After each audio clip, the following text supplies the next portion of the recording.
ازيكم عاملين ايه؟ هنعمل مع بعض النهاردة ان شاء الله بوك مارك بالكروشيه.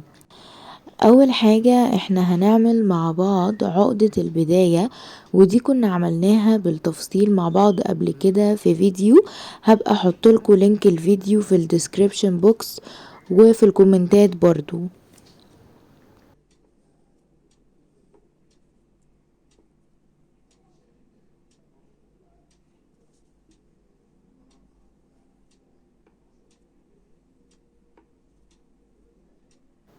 وبعد كده هنبدأ نعمل غرزة السلسلة، وكنا برضو عملناها قبل كده في فيديو لوحده بالتفصيل.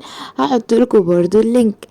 بس احنا بنعمل غرزة السلسلة على حسب انتوا عايزين الطول يكون ايه. يعني غرزة السلسلة براحتكم، الطول بتاعها زي ما تحبوا. انتوا عايزين البوك مارك يكون طولها عامل ازاي؟ يعني غرزة السلسلة الطول اللي انتوا هتعملوه هو ده الطول اللي هيكون بتاع البوك مارك.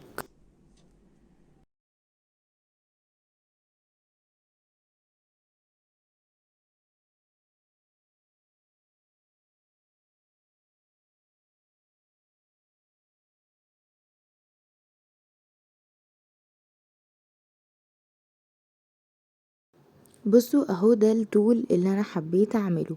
بعد كده بقى هنعمل ايه؟ هنشوف مع بعض في الفيديو.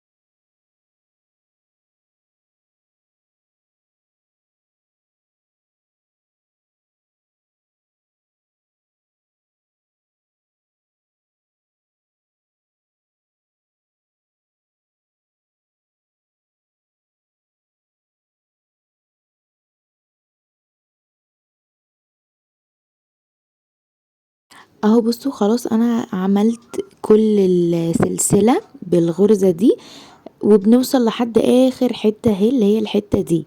بس كده. بعد كده هنعمل ايه؟ هنقطع بقى بالمقص الخيط يعني، وهندخل الحتة الزيادة دي نعمل بيها عقدة وخلاص. ولو في اي خيط زيادة نقطعه زي الخيط اللي هو دوت كده.